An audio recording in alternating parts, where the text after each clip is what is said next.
Welcome back. Last time we started mining, or actually, last time we're still mining after the previous time. This time I'm continuing mining.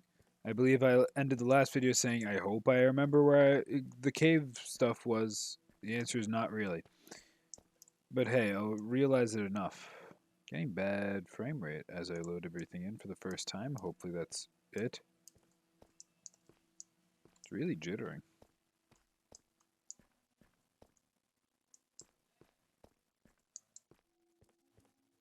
Hopefully that will resolve itself.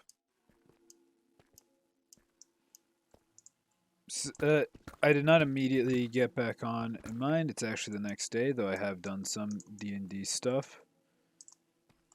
Enjoying myself with all my wild ideas.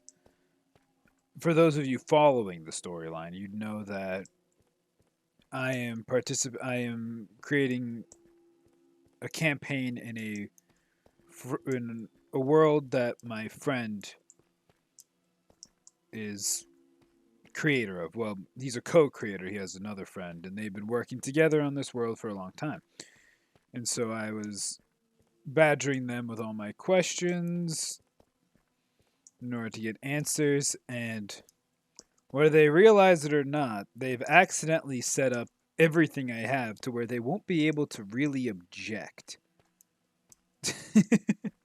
Because one of the things that we realized was that we might have to tweak around some of the lore that I make because I don't know everything about the universe because they have a dock where everything is supposed to be consolidated. But the reality of the situation is it's not all consolidated as it should be. How did you survive a fully drawn back power? That shouldn't be possible. You have too little HP. Must not have been fully drawn back. Hey, more diamonds. Gotta love it. But through my questions, I learned just general information as well. So, it was productive for them as well to sort of answer questions about their universe. It helped them because it makes them think about these questions that somebody who is experiencing their universe might ask.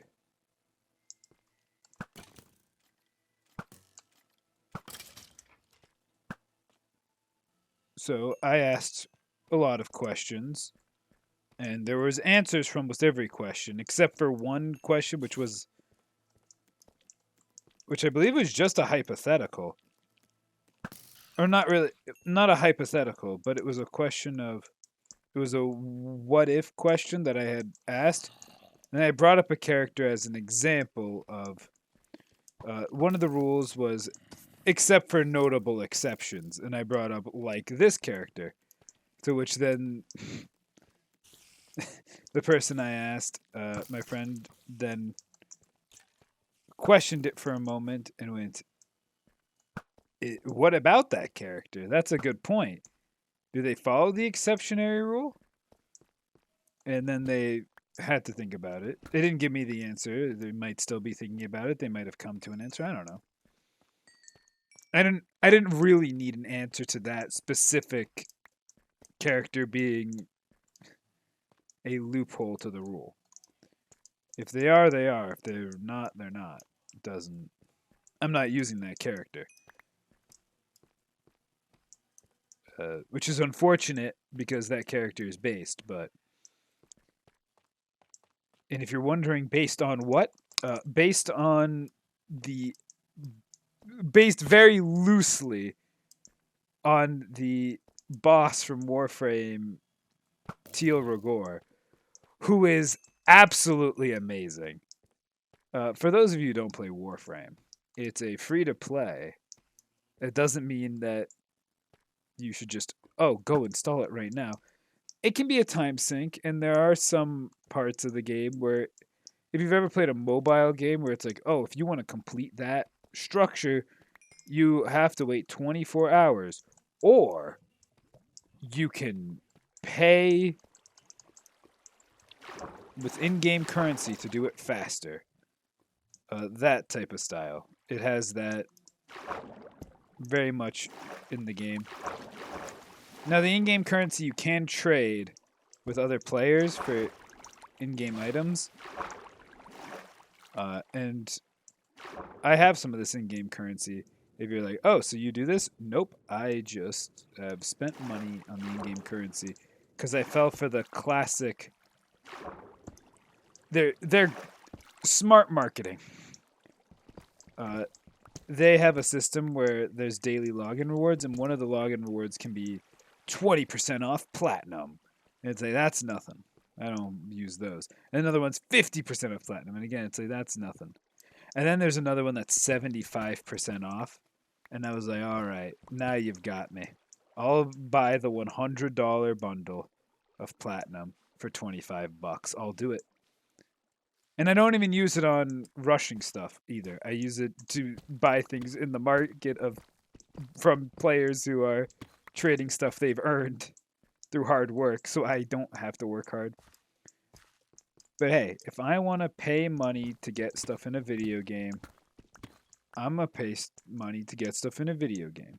All right? And that's my prerogative. It doesn't mean if you know you'd be, you know, if you know you're patient enough to where you just play the game from time to time like I do, you grind for resources from time to time. You can hop on with friends and just chill out while you do some grinding, because that's the way me and my friends play it. Then yeah, that's, then it's a great game. And then yes, I do recommend it. But, or at least trying it. I mean, it's free. But if you're the type of person who knows you'll end up getting aggravated because you want to rush, you want to get this immediately, so you'd end up spending a lot of money on platinum, I would recommend staying away from this game because it'll probably break the bank. But anywho, Rogor, Teal Rogor is a very funny boss. So the boss itself is nothing too consequential, but possesses a very fun set of dialogue. It's specifically just as dialogue. The fight itself isn't too fun on its own.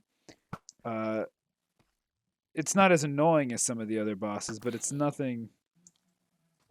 too fancy, all things considered. So another part of this boss fight is that the reason you do these boss fights is because they drop Warframe parts, roll credits for the game. So if you want a Warframe, you need to get its blueprint and its parts. Now, some characters, their blueprints are in the market. You just buy them for like 5,000 credits, which is nothing. That's nothing. But you need the parts. So in order to get the parts, you need to build the parts. In order to build the parts, you need the blueprints for the parts. In order to get the blueprints from the parts, you need to generally either do a quest or a boss fight, depending on the character.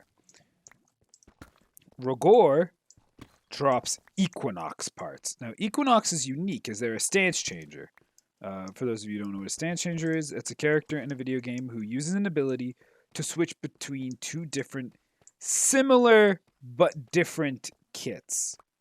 So, your first ability is, AoE buff. Then in the other form, it might be AoE debuff, for instance. Or AoE damage buff turned versus AoE healing if it's a support. Or this is a bolt that if I shoot an ally in this form, heals them. If I shoot an enemy in this form, it damages them. Stuff like that. So in order to craft most Warframes, you need their neuroptic, or their head, their systems, or their like spinal cord and stuff of that nature, and their chassis, or their body. So essentially, their mind, or their head, body, and internal organs.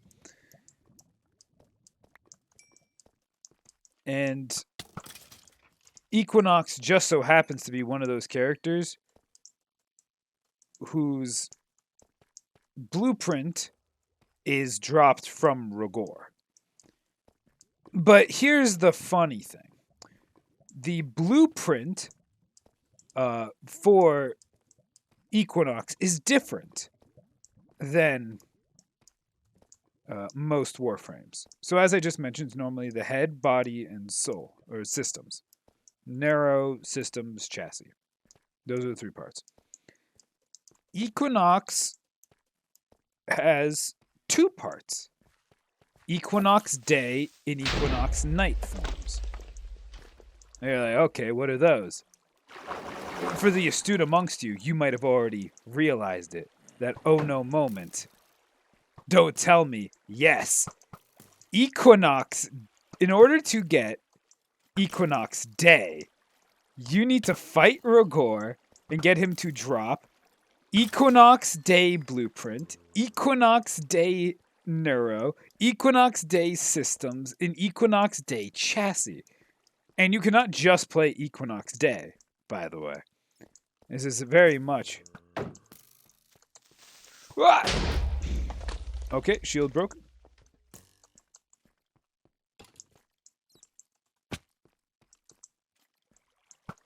We offhand the bow because everybody knows you can one-hand a bow and arrow. So, and then for those of you thinking it, don't tell me. Oh yes, that does in fact mean that Equinox Night also drops in the same fashion. Which means that you need to fight Rogor 9 separate times, because each time he can only drop one part. But you're thinking, or some of you might be thinking, oh, so at least you only have to fight him 9 times, which is still a lot more than other bosses, which you have to fight 4. Oh, sweet summer child. Have you not realized it yet? Rogor has a 100% chance to drop an Equinox part. All Equinox parts have equal odds in the drop table. Meaning that every time you fight Rogor, you have a 1 in 9 chance of getting the part you need. Now, at first, it doesn't matter. You'll get them all the time. But then you just keep on. You just keep on doing the Rogor fight. And now you're thinking, oh god, this is miserable. And you said the boss fight isn't even that fun.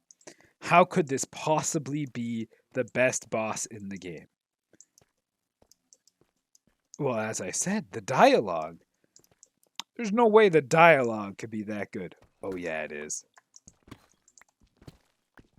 So, it's really just... It comes in that his voice actor is also really good. I don't know who they are, but they did extremely well with the delivery of a lot of these lines, but a lot of the lines are just really funny. My favorite of which is, came for a fight, should have dressed for a funeral. But it's just, finally, a new subject for my dissections. On second thought, no. Dissection is too humane. Your death will be painful. But it's just lines like that. Where it just is... It's just hilarious to me. Alright? Listen, if you don't believe me, pull up TYL space REGORE lines. And just look them up. Just let a YouTube video that probably exists collect them for you. And then he also says things like, your Lotus does not love you. Not like I love those 2 men you murdered. And then he just screams, for the 2 men. Which are literally just like people, soldiers he grew that's just sort of it. There's soldiers he grew that you've been fighting. He's the planet that he's on has one of the worst mission tile sets possible. Grenier Sea Lab, and the reason Grenier Sea Lab is so bad is because it has the chance to generate these underwater sections, and the underwater sections are terrible. And the reason they're so bad is because you will be doing them, and then you'll get to a part where you actually just can't progress because you need to go underwater in this little underwater area. It's beautiful in the underwater area. Truly gorgeous.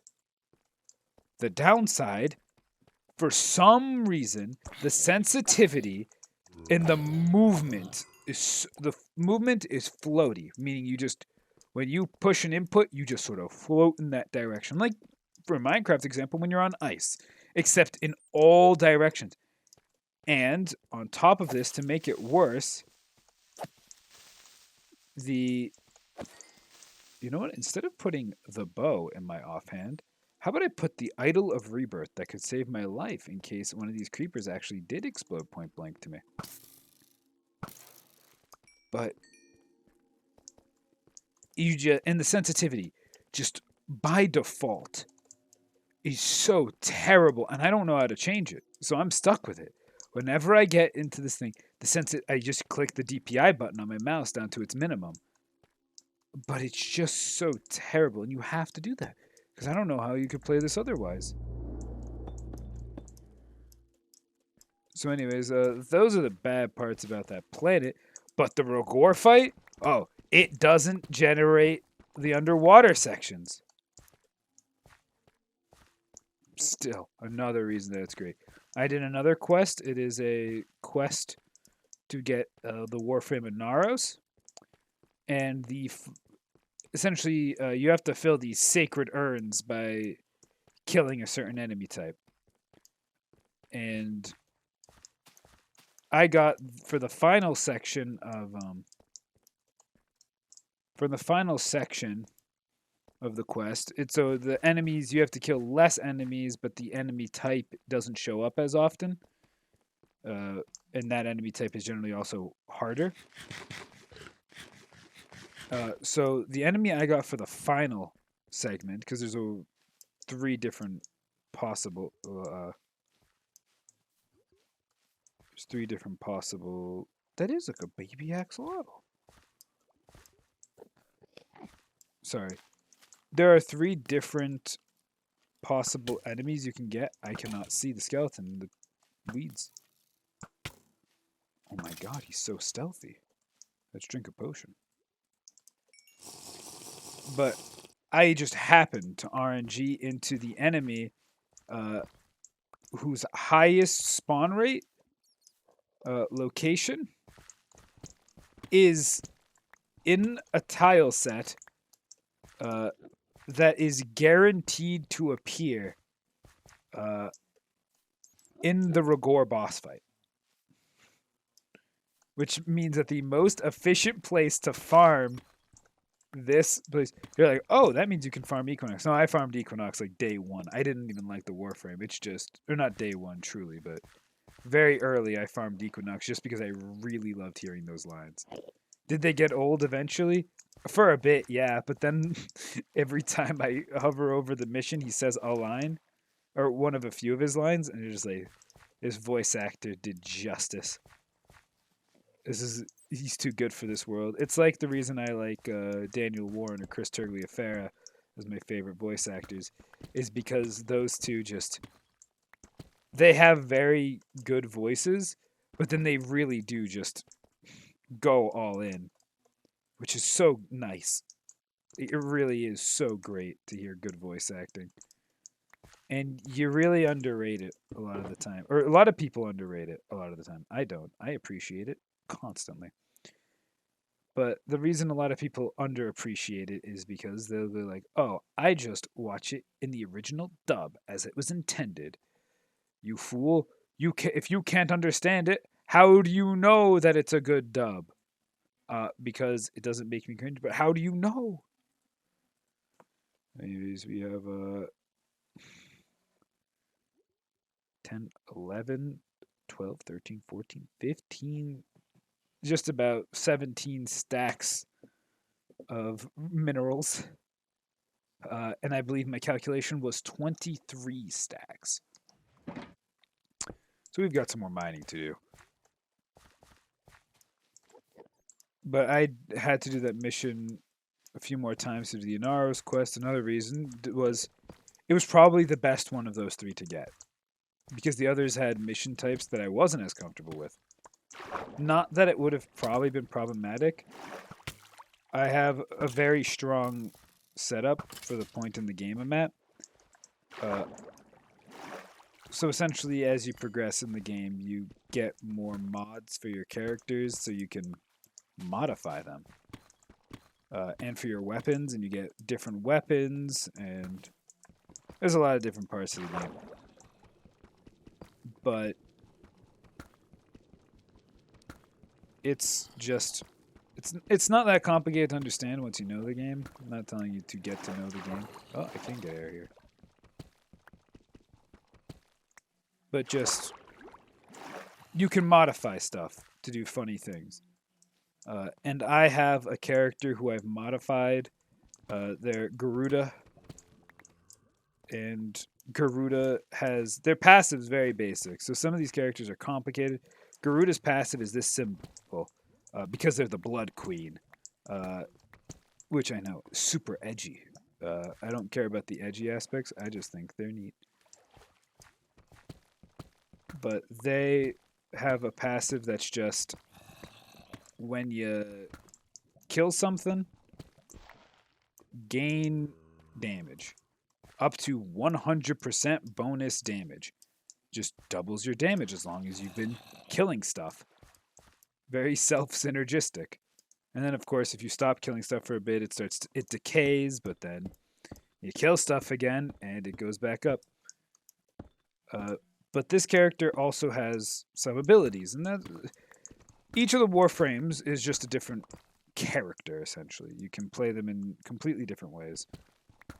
And Garuda has a unique weapon where if you don't have a melee weapon equipped, you instead equip Garuda's talons. They are on their own weapon. And there are characters that have this type of thing. Most commonly for that style, it's their ultimate ability. It has a unique thing where they summon a unique weapon, and you can mod that weapon for their ultimate ability differently, so it can do different things than the rest of your kit, which is neat. I do appreciate that. But the talons, you just equip no melee weapon and you bring in the talons. Are the talons that much better than most melee weapons? They feel quite nice to use in my opinion, but I imagine that there's probably just a better build. But they're claws, so they sort of prioritize a swift attacking motion right in front of you. But the thing with all these mods is that you can find synergies. And then there are some mods that come with sets. And the set mods have synergy built into them. And I'll describe what I mean. So the Gladiator set, which is something I run on my Garuda, gives you... what does it do? I don't remember. I use it, but I can't remember what it does. I remember the mods are good on it for what I want. It does something with melee. I think... No, I remember what it does. Okay. So, it gives increased critical hit chance for your combo meter. Now, I'm starting to talk about combos. Your head's starting to spin. Don't worry. Trust me. I'll explain this very calmly, and it'll all make sense shortly. We're going to put this stuff in a different box because I've been using the green for the green stuff.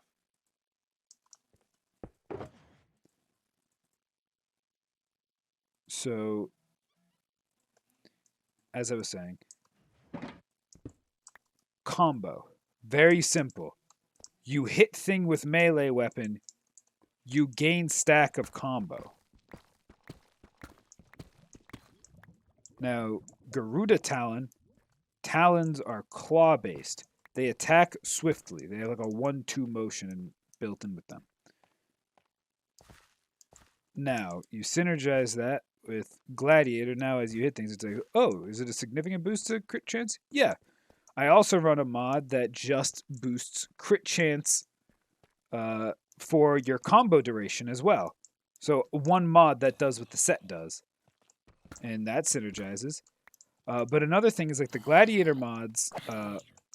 So the way their set works is that for every piece of the set, you get a boost.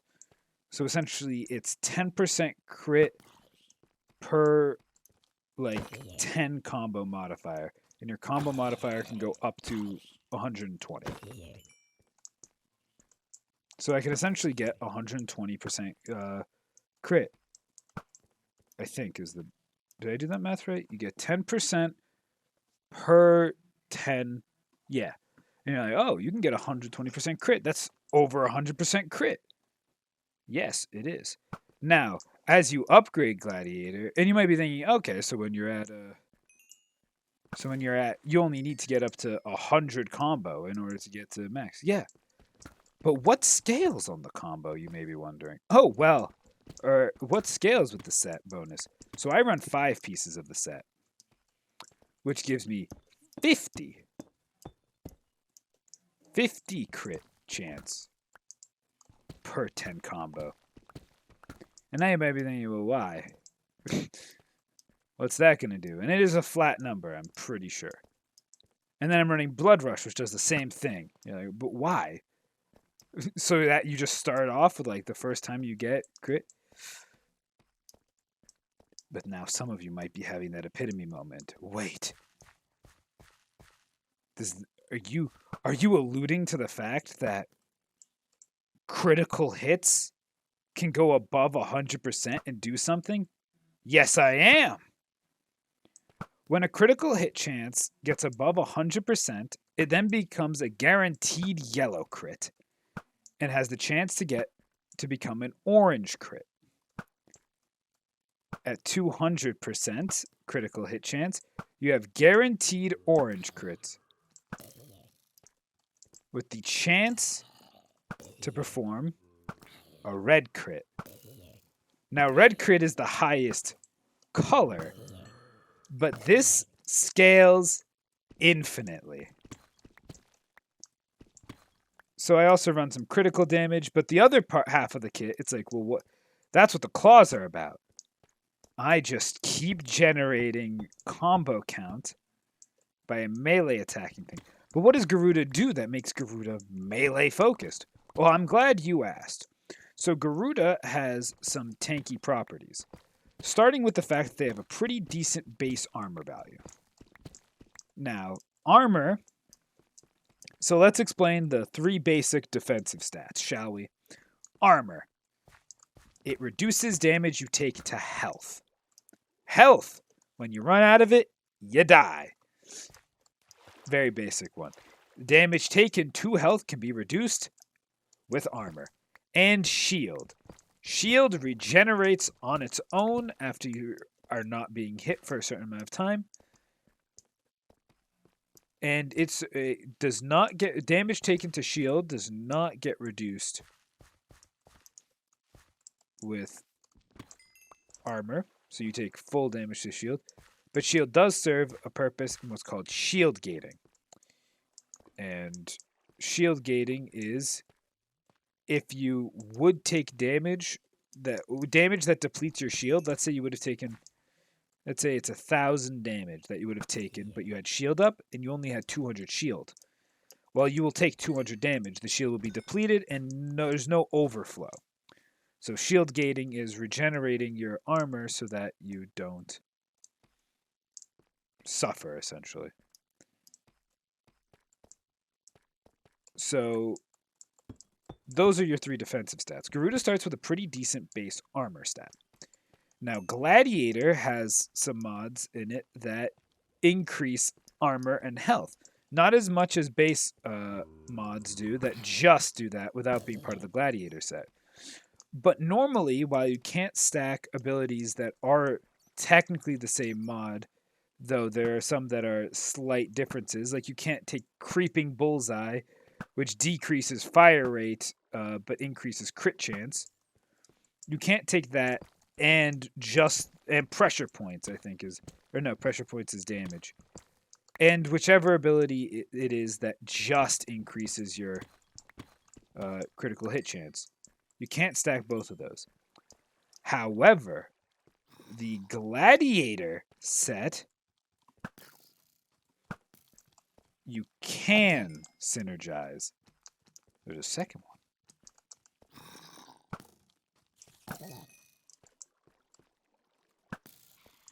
You can synergize those. So my Garuda has a lot of HP, and I've also stacked enough armor to where all damage to my HP is reduced by 80%, which is pretty good. Now, this is just the base statistics of Garuda.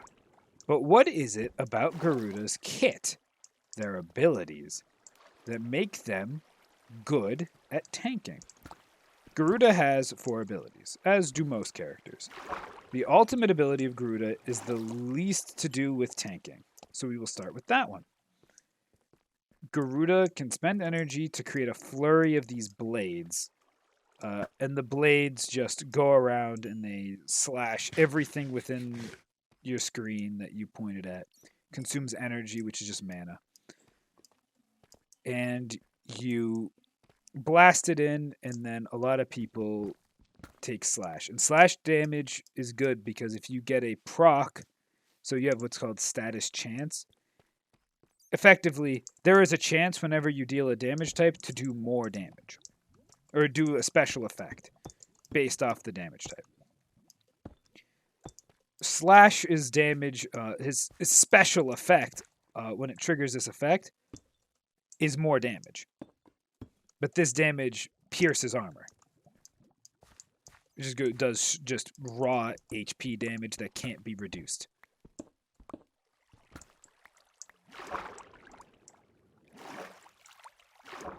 So, pretty good for damage dealing. But that ability is lackluster for this kit compared to the rest of the abilities. The rest of the kit, you have first ability, Dread Mirror. Dread Mirror, you jump to a character and just kill them, essentially. Some enemies will survive, but most will die. And then you will create this big shield in front of you. And it will absorb damage taken. So it will absorb damage so you don't take it. And then that shield then keeps track of the damage you've taken. And then, based off of your ability strength modifier, which I don't run a very high one, you can then use the ability again. If you hold down the ability, you channel all the damage that was absorbed into a single, pretty small AoE, but it's still an AoE explosion that can do like 50,000 damage, which in this game is a decent number.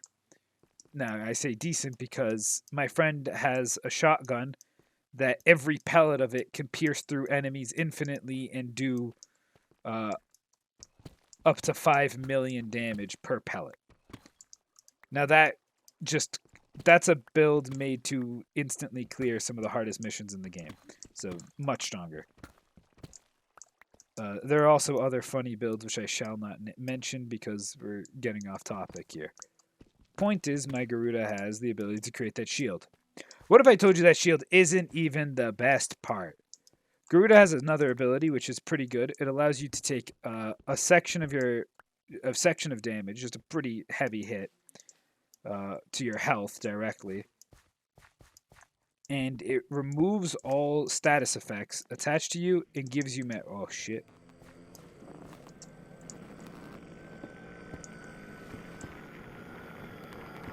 And it removes all status effects currently applied to you. And it gives you a chunk of energy. And the reason that's important is because, as I said, that's your mana for casting abilities. And you want that mana to be able to cast your second ability mainly, this is the third ability of Garuda. I'm saving the second one for last. And also, the ability to remove status effects is very good, specifically because of heat. Heat is a status effect that does increasing damage.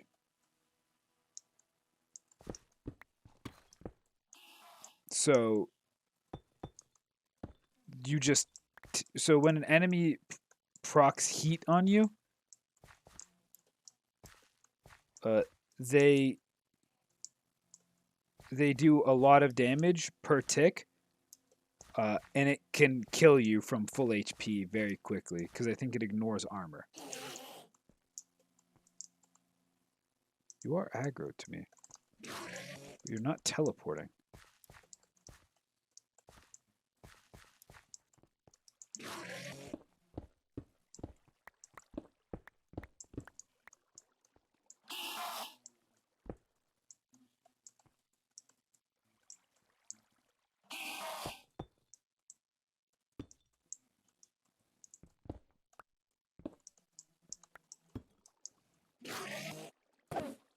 There we go. Now I can kill you. So what's that final ability? That nail in the coffin. What makes Garuda so good at tanking? Well, that's her second ability. Blood Altar. Teleport to an enemy and either kill them or incapacitate them if they're too tanky to just die outright.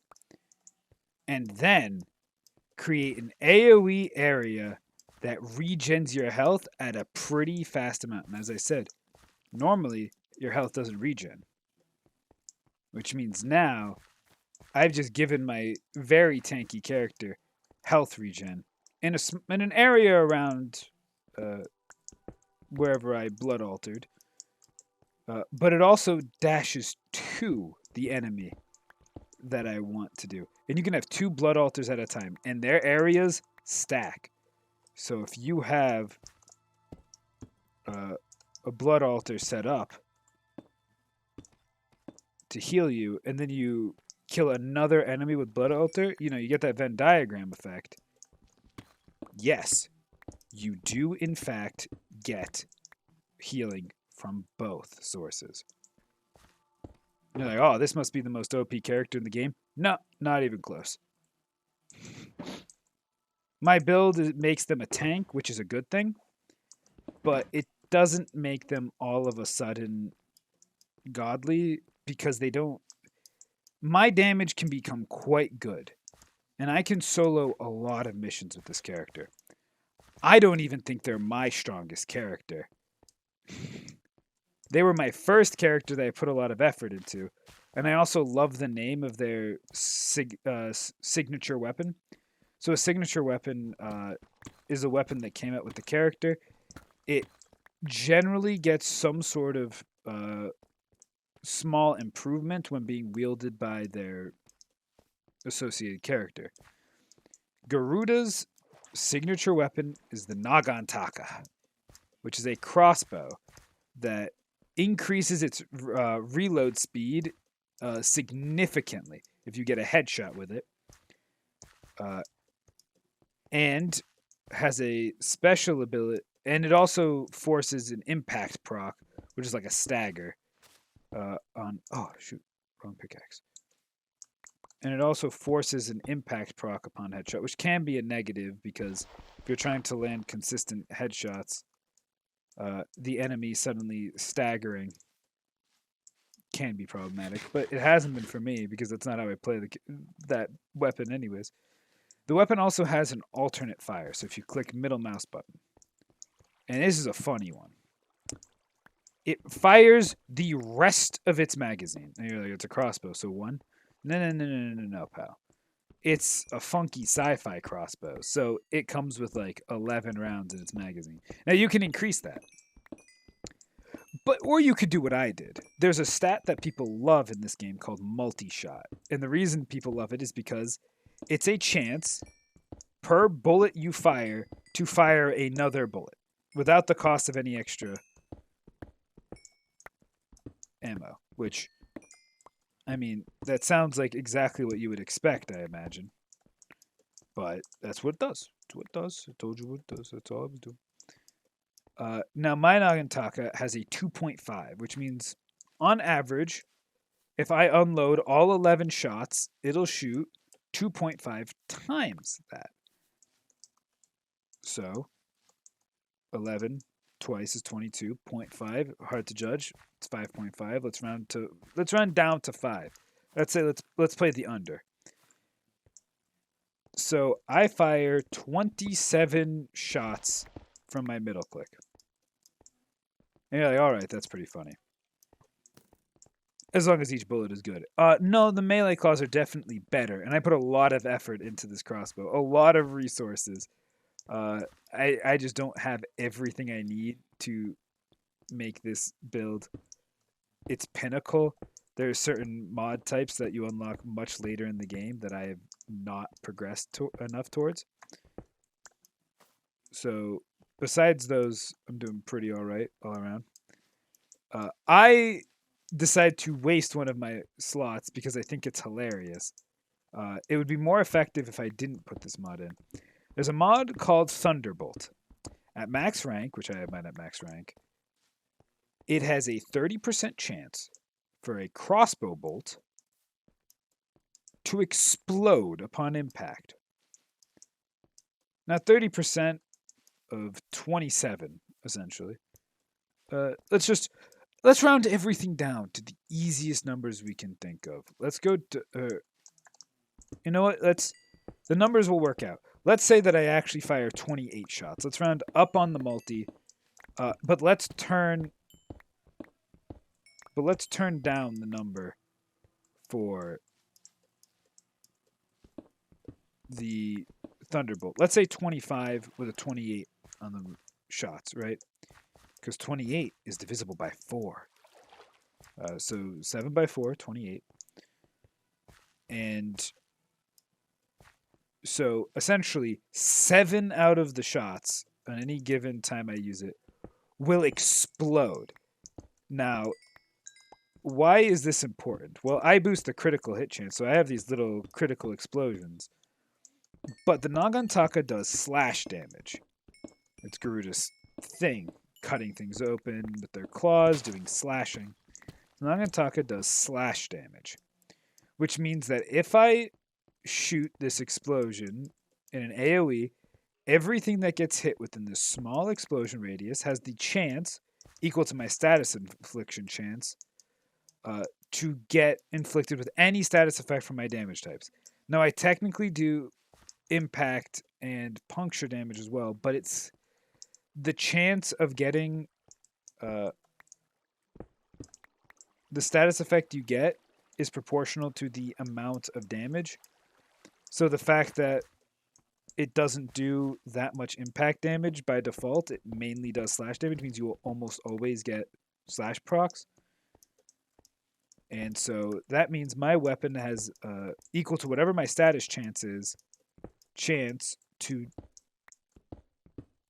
explode in the area, cause enemies to take true damage over time, essentially. So what's my status chance? So you're thinking, oh, well, this is going to be, he's going to go into that long, in-depth, and it can go over 100%. Can't it? It can go over 100%. If status goes over 100% chance, that means it has a 100% chance to guarantee one status effect, and then the overflow is a chance to trigger another status effect. Again, picking with the same proportionality. So if your weapon has a 300% chance to inflict status, but it only does fire damage, it will just apply fire 3 times. And you're thinking, is that good? Yeah. That's the Atomos. That's the way you build the Atomos. So what's mine?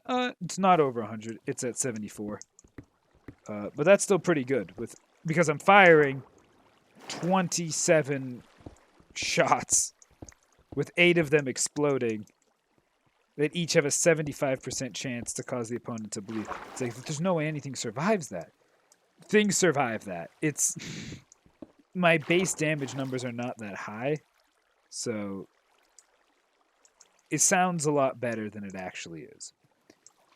My best DPS build is I just do what everybody else did. I got Mesa Prime, the coolest looking Warframe by far. I would pull up a pic. You know what? I can just.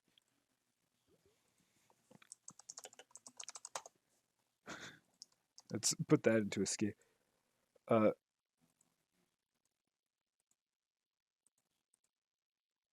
So here we have Mesa Prime.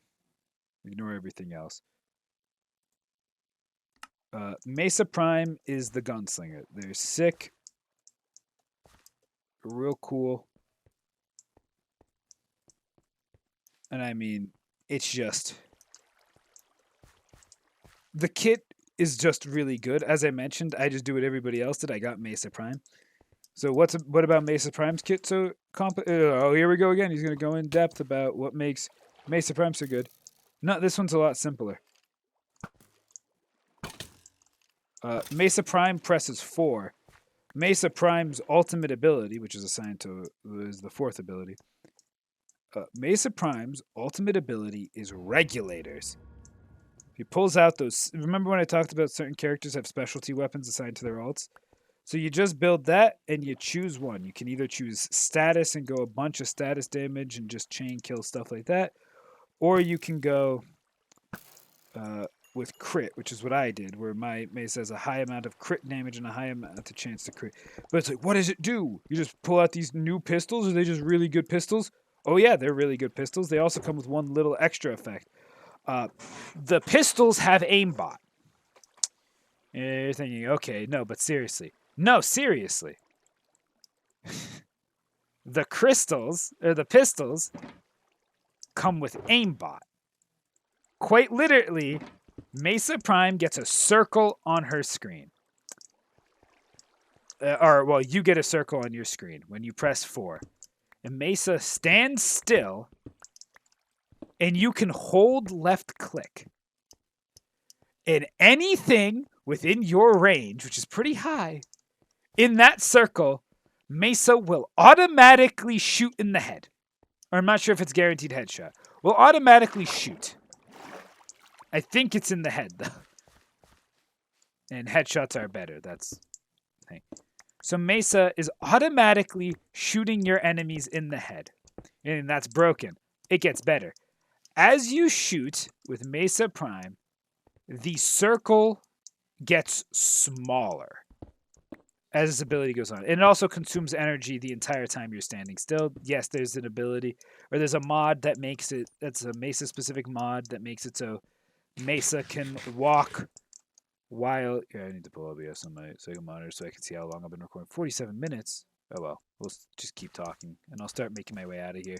I filled a box with iron and gold, so it should be 23 stacks at this point. Plus I have the diamond still. So Mesa has a mod called Waltz, which makes it so that she can walk slowly, but she can walk while... Which way was that surface? She can walk while in her ultimate ability. Now, are the rest of her abilities good? Yeah, they're pretty good. You don't really need to replace any of them. You can replace one ability per character through the helmet. It's a complicated stuff we're not getting into. It's a requirement for certain super overpowered builds, but we're not talking about those right now. We're talking about just Mesa's 4 without any assistance. But you just press 4, mine's crit base, and that circle gets smaller as you fire and you're consuming energy. Now, what about the circle getting smaller is significant? Well, it makes it hard to shoot enemies. You're like, well, yeah, but if I can shoot an enemy on my crosshair, I can shoot it in a small circle in the center of my screen. Very true. Very true indeed. That's exactly the point we're about to make. Oh, God, they thought. What's the point? Get to it already. I'm anxious to know. All right, I'll tell you.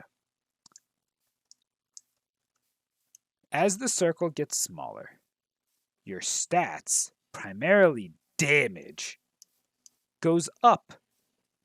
And by damage goes up, I mean there is a damage multiplier attached to the ability that scales with strength. The smaller the circle, the higher the strength multiplies. Which means the more you fire, the stronger each individual bullet comes out. You're like, well, what's the fire rate? You're holding left click. If there's something to be shot, Mesa shoots it at extreme speeds. How is this character at all fair? They're one of the best characters in the game. And they look super cool.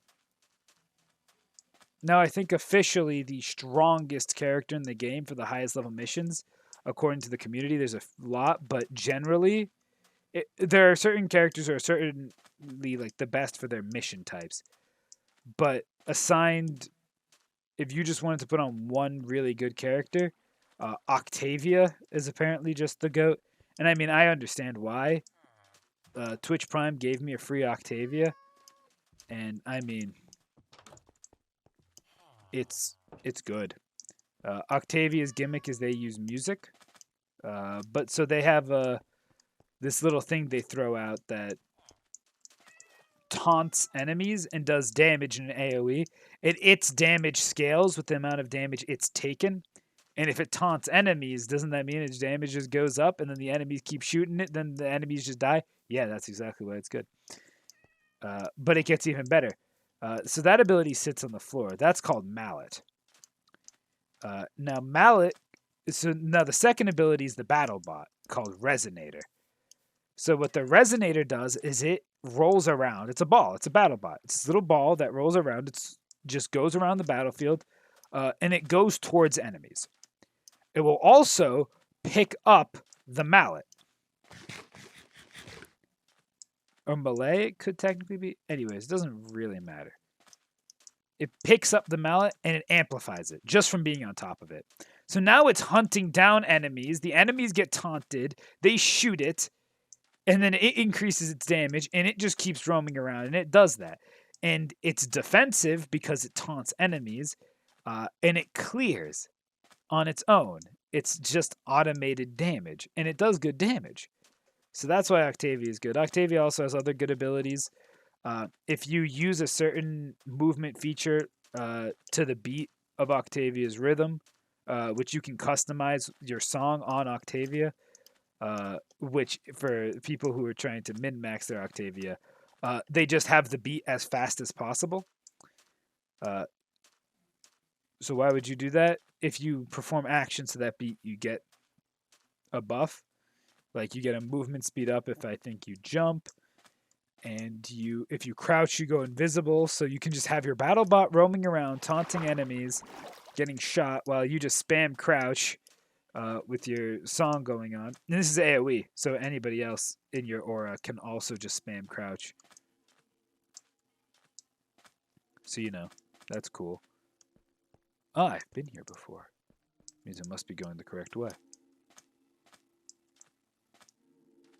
And then to finalize it out, Octavia's 4 is an AoE damage buff to every buddy in the party, including Resonator and Mallet. And the amount the damage goes up is based off of the amount of noise being created. What does that mean? Bows are silent. If you have loud guns, you fire them. Everybody's firing loud guns. You have the Resonator producing sound. That's what I mean. It's not something confusing or anything. It's just guns create noise. The more noise being created, the better the damage buff. But it really is just free damage buff in an area. It's expensive because it's your ultimate, but it's good. So that's why Octavia is the GOAT. I have an Octavia, but I like my Garuda because they're extremely tanky and I can survive difficult missions with them. And I value being able to survive difficult missions because sometimes I go in with my friends who have played a lot more of this game than I have. And yeah, I could pull out my Mesa and actually kill things in those missions. Or I can throw on my Garuda and just stay alive and let one of them kill. And sometimes when we go into a mission, it's like my friend will go, "Hey, can you throw on your Mesa so that way you can kill things? Or can you put on a?" They don't say your Mesa. They go, "Hey, can you throw on a kill frame so that and I'll support you?" And I'll go, "Yeah, sure." And then I'll throw on Mesa, or I can throw on. I have some other build choices that I can go. Saren, who is War Crimes, which is hilarious. And it's like, I've currently just got Calavero. He's one of the newest characters they added. He might be the newest character they added. So, anyways, his kit's super fun. His first ability is Nothing Personnel Kid. He charges a heavy attack with his melee weapon. And then the moment it's about to swing, teleports to whatever enemy you chose, and then he unleashes that attack. And he gains a huge amount of crit chance. Remember how we were just talking about how I have a build based around getting crit chance? Calavero, when he does this ability, gets scaling with his strength. With my current strength on this character, 300% ability strength. I don't remember exactly the coordinates of my base, but I think they're like in this direction. Feels like this direction. I get 300% crit chance, which means I am doubling my damage, not even doubling. So I never explained how crit chance, what critical hits do. So they increase your damage, but not by double, which I should have explained because this isn't. So each weapon has a critical hit multiplier attached to it. And oh yeah, there are mods to improve that. So I'm running weapons with like 5 times crit multipliers on them. So that also goes to the Garuda talents. So I'm getting these huge crit numbers, and then I'm doubling my damage, and then I'm with my passive, and then I'm just 5 times the damage that I was dealing. And each level of critical hit stacks. So if it's 5 times, that means that you are doing 5 times, or well, you're doing a set amount of damage, right? You're doing 100 damage. Let's say that's not a lot of damage, but let's just use it because it's an easy number. Your weapon does 100 damage. You critically hit with a 5 times multiplier on it. With 100% critical hit chance, you critically hit. So you now do 500 damage. Now let's say you had 200% critical hit chance. Then your 500 is multiplied by 5.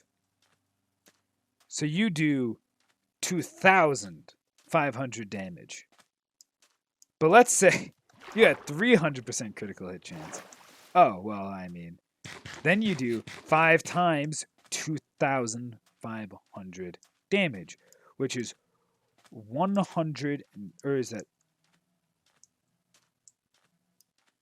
2,500? Yeah, no, so it would be 12,500 a fairy.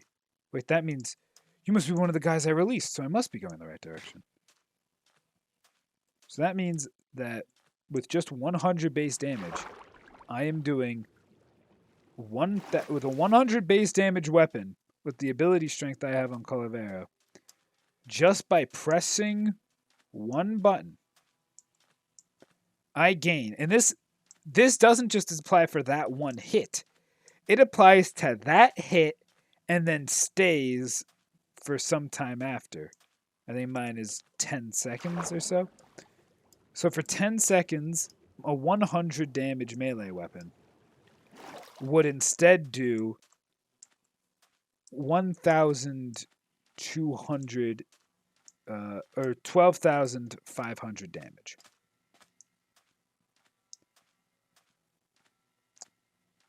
How much does the weapon I use in Calavero? How much does it do? It does a few thousand. It has a 5.1 times crit multiplier, and the weapon's base crit chance is somewhere higher. Now, technically, you know what would be interesting? I should try running my gladiator build on Calavera because Calavera is a great person to have armor on. So Calavera is unique where he doesn't have shield, so you can't shield gate, but well, but you can because he has an ability where he sends out some daggers. Uh, he sends out some daggers that swirl around him, and then they come back in and deal damage to him. The damage they deal scales with your ability strength, but it is insignificant as long as you pushed it with an enemy nearby. And every dagger that hits an enemy deals damage and gives you what's called overshield, which is essentially a secondary shield you can get. And so my Calavera can get like I don't know what his maximum is. I don't remember. But if I press this ability once with like 3 enemies around me, which isn't even a lot, I can get 5,000 overshield. Which now my damage numbers are better than it's high. So I could run I should try running Gladiator. Oh well, Gladiator would lose me ability strength, so I'd lose a lot of crit chance from that. So I need to find a fair balance to how much I actually do of that. But it would be interesting to see.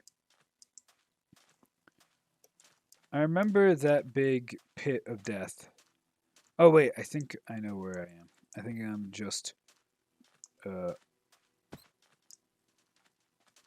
think my base is right on this water. Right here. I hugged very high instead of where I should have, I think. Maybe?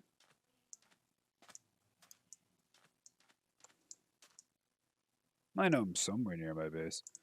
Anyways, Warframe is a fun game, but Rigor is a cool character, and my friends. That's where the conversation started 30 minutes ago, by the way. So, Rigor is a cool character. He's loosely inspired, very loosely inspired by Rigor, uh, who essentially just is a namesake because we like his dialogue. But he's a cool super robot who leads the solar system. So he's neat, but he is a robot. He was at one point a person, I think, but he's just like he's super robot now. There's no person left.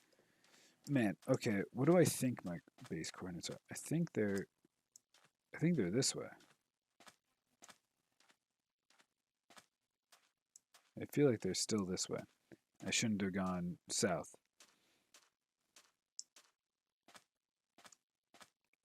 So I was asking about resurrection of like droids because we're using Star Wars 5e. And I was like, all right, so besides like mystically enchanted droids, there would be no, they cannot be resurrected. And I was like, all right, so like for example, Rigor would be you could res him still. And he was like, but could you? And he thought about it. He's thinking, well, reasonably no, but his core is so well forged that realistically you couldn't kill him to begin with. Because essentially he's got a CPU that is indestructible. I don't know the lore behind why. That's not something I needed to touch up on. My side of everything, I've created Lost, but like on another planet that and their creation lore is like, oh yeah, so there were 5 gods, 2 of them died, created physics and life, and then the other 3 were given 3 planets or 3 star systems to govern. And I am introducing a 4th star system. And you're like, what? But how? It's not.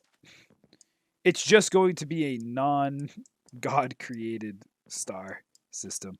That's the gimmick behind it. That's not the fun part.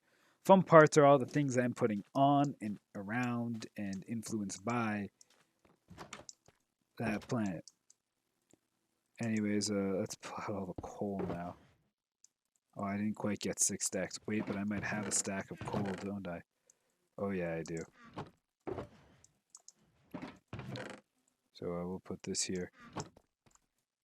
Why is it important that I have 6 stacks of coal? Well, I might just need it. Oh, you should create a smelting machine to make this more efficient. I could.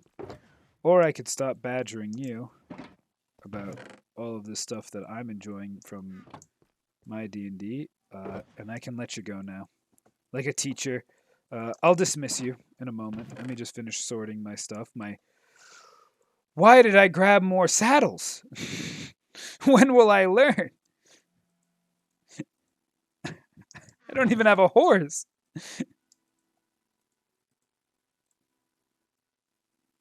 I don't need all these arrows, so there we go.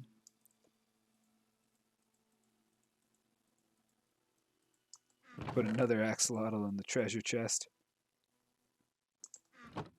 Obsidian. Do I store obsidian? Yeah, I do. Anyways, now I guess I'll let you go. I'm going to smelt all this off camera. But, you know, I'll give you a quick final look at the haul just before I smelt it all down. I mean, yeah, let's put this on this side. Look at that.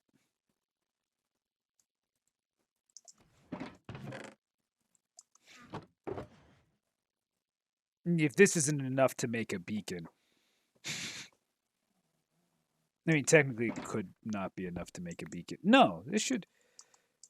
A shulker box has a 1, 2, 3, 4, 5... Yeah, a 9x3 inventory. 9x3 is 27. Besides being like, here, I'm 2 off for that stack, and I'm 32 off for this stack. But I can just collect this from here. So yeah, this 32 matches to that. This matches to that. So I should, in theory, have 27. I needed 23 stacks. So this should, in theory, be enough.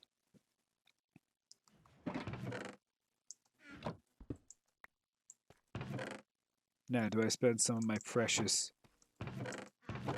iron on hoppers and then just that way I can efficiently put stuff in? How many iron ingots do I have? 19. If I had enough for all of them, I would.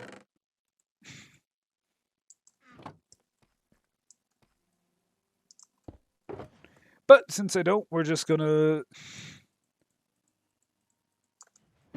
try to be efficient with the coal. It should be plenty of coal to cook this all. Each stack of coal should be able to cook 8 stacks. And I don't have 8 stacks. I have a lot of stacks, but not 8 stacks. Well, I have more than 8 stacks of iron and gold, but 8 stacks per furnace, 8x6. I do not have 42 stacks. Good boy. Anyways, I'm going to leave it there. We did some mining, and I will smelt all this down off camera. Hope you enjoyed me ranting about a video game I wasn't playing, rather than about the one I am playing. And one of my commenters said I should change the inside design here. What, like this? So I stopped getting caught on the stairs by the door, because he was saying it keeps breaking the flow of conversation. I get caught on the stairs, and then I click on the clock instead of the door. So I should just do a mild interior design change. So I'll do that. It looks bulkier, but fine. For practicality, so I stop bumping into this and clicking the clock. I'll change it. But until next time, guys, it's been fun. Farewell.